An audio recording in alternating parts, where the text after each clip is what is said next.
Good morning from Northwest Alabama. This is Corky Alexander, and on this YouTube channel, we welcome you to the different guitar videos that I present on here.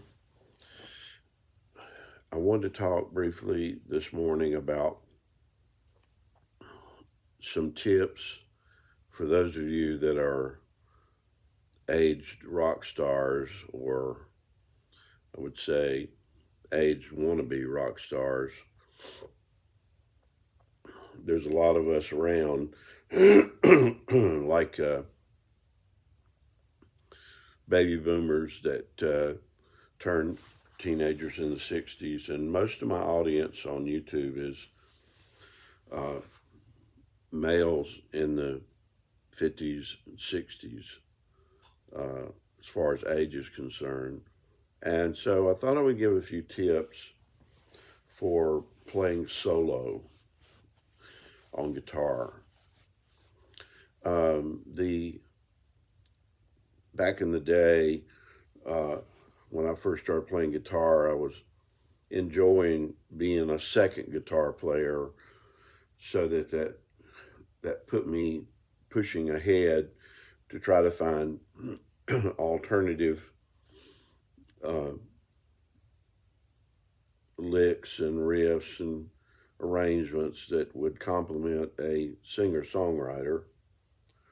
So I was a second man for really the majority of my music career, which has spanned 55 years. And so I'm not a great singer. I can sing. Thanks to Bob Dylan and Johnny Cash, they opened the door for everybody to sing.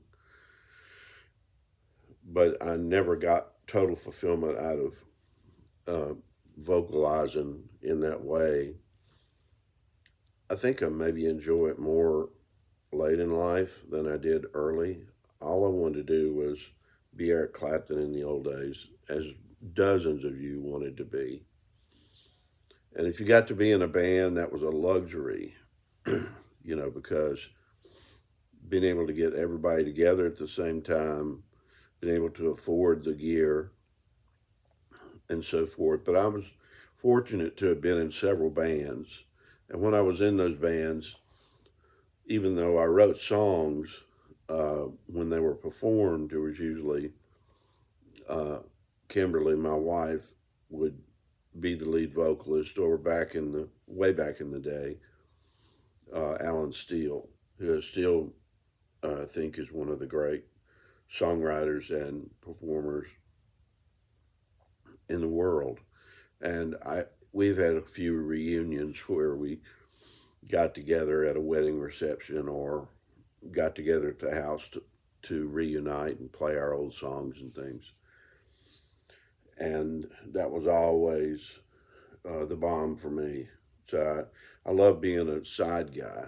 I love the Wrecking Crew, the Funk Brothers, and the Swampers, those collections of musicians who played the tracks on all the hits. They were not singers, they were unsung heroes. So playing solo, initially for me, although I've written and recorded about 100 songs that are even on Reverb Nation, if you care to look for those. And I played every instrument on the recordings, like bass, and I used some programmed drums. Sometimes I didn't use drums at all. I played a resonator slide, like dobro style, mandolin, ukulele, guitar, did I say bass, piano. So I play some piano, but I don't consider myself to be a keyboardist. And I played Hammond organ. So there's a Hammond organ on some of my recordings that I played. But as far as being a solo guitar player, and playing some places, probably my first option would be to learn to play instrumentally on a single guitar, whether it be an acoustic or a classical, and to develop fingerstyle. So that's the first thing I'm going to talk about. As you are an aged rock star and you're looking to get better on guitar, and you probably work a big job or you're retiring from working a big job. Uh, so we think about, first of all, learning to play solo guitar.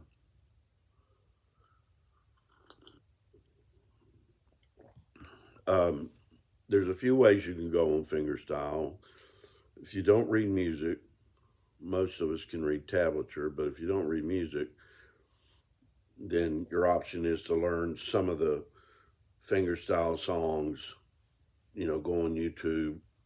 I recommend people like Stefan Grossman. He has a lot of videos for teaching fingerstyle guitar. And then, look at a lot of the things that Chet Atkins did, like Vincent, where he's playing a solo acoustic, and learn in fingerstyle the way I play it, country blues, it's boom chick, so it's the bass chord with a thumb, and then you're picking out the melody with these two, maybe sometimes three, fingerstyle. And so the idea is that the thumb does what the left hand of a piano is doing: bass chord, bass chord, bass chord, and then the melody is on the right. So that would be the first tip I would give you, is to start learning fingerstyle guitar so that you can play by yourself on one guitar a song with the bass line and the melody both. And you say, well, I could never do that. Well, I never did it for many, many years. I was clearly, 20 years ago is when I started trying to learn fingerstyle. I think it's about 20 years ago. I'm still not that great. I still miss stuff, but people don't seem to notice it. And the whole image of an American guy sitting in a chair playing a acoustic guitar, it's a rough edged kind of thing. So, but I continue to do that. And if you can play instrumental guitar, if you can play a lot of instrumentals, like I play Little Martha by the Allman Brothers Band. I don't play it perfect. I play Junk by Paul McCartney, an instrumental guitar. I play Bandera by Chet Atkins. I play, a lot of, I play If by Bread. All these are instrumental on acoustic. Some of the arrangements I've got off tab, some I have just figured them out the way I like them to sound. So that's the first thing, and that'll give you opportunity to be solo, and that's the most practical way. It's just you with the guitar. Because if you keep waiting on a bass player or a drummer to come by, they had to work Saturday, so they couldn't come. And I'm really at that point right now because I'm in Alabama and I was thinking about starting a band up, but it's hard to get people together. And I'm retired.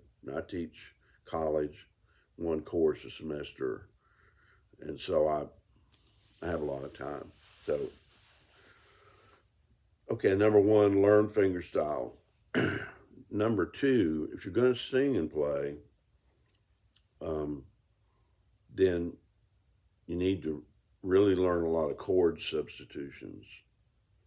And what I mean by that is there's more than one way to skin a cat.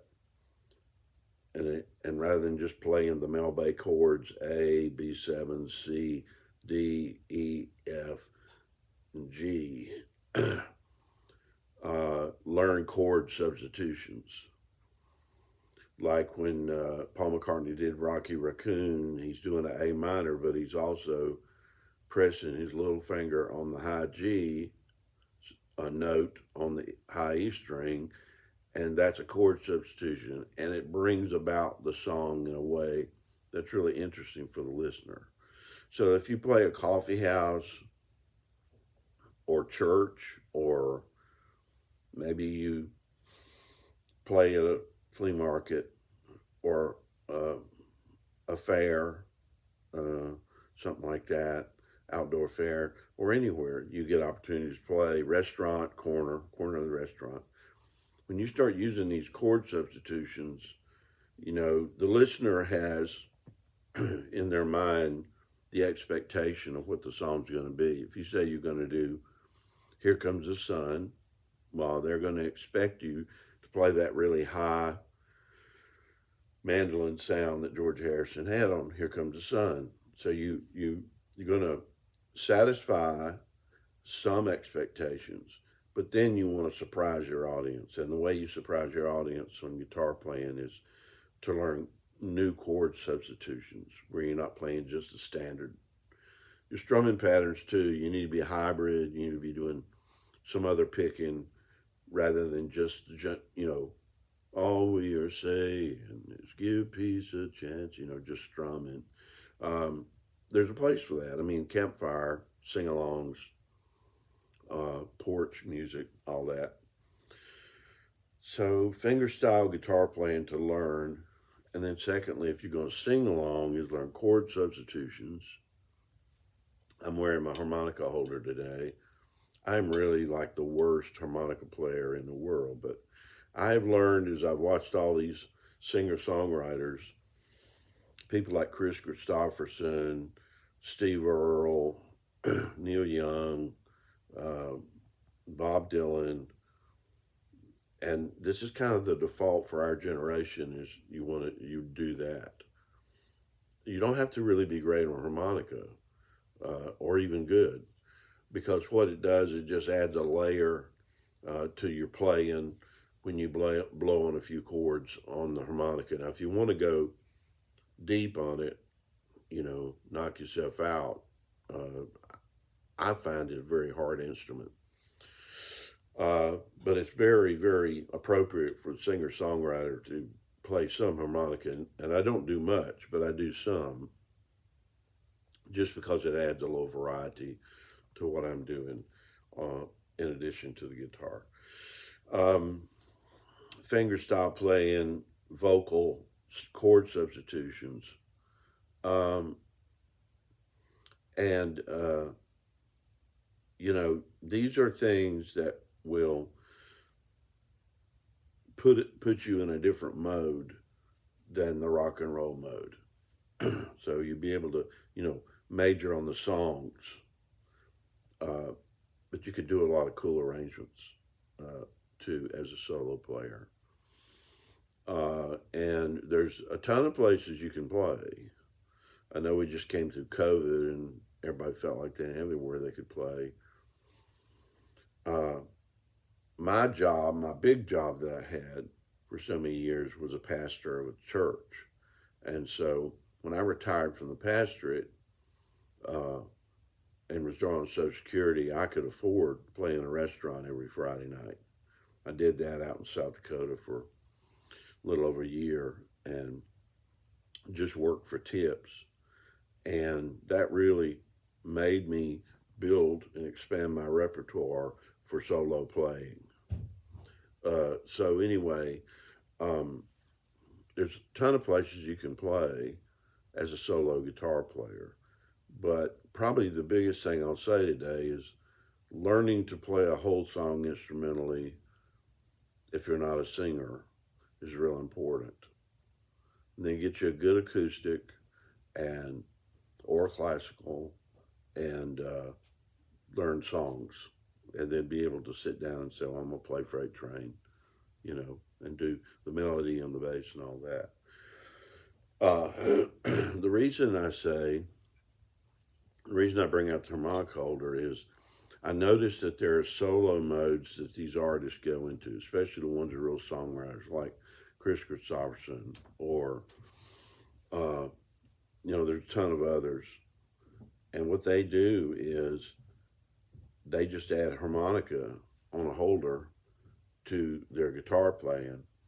If you're not a great guitar player, you definitely need to move to harmonica. And for my 50 and 60s crowd that watches my videos, let me point out to you that in the music therapy field, it's emphasized harmonica is a great instrument for a senior citizen to learn because it builds up your lung capacity. And also, there's a cool thing about playing harmonica that I heard a saxophone player told me. He said, "You feel your notes when you play guitar?" And I said, "Yes." He said, "Well, I inhale my notes." So there's all kind of cool, dynamics to utilizing that instrument. Besides, it's the most widespread instrument sold in the United States, even more than guitar. And they're getting expensive too. These things cost $40, $50, I'm sure much more. But you want to be like travel light, and you want to be able to swing in somewhere. Don't get all up in your head about electronics, because I hear guys and they've got lots of equipment. They got all these loopers and these ways to play tracks that they're going to play to and everything and all that. But they gripe about their crowds being small. Well, if your crowd is small, you don't need a sound system. You just sit down in front of them and play. You say, well, that's boring. Well, you're going to have to get more excited about the songs and learn to get the sounds that you want to get. So, anyway, that's just some ideas for my 50 and 60-year-old people.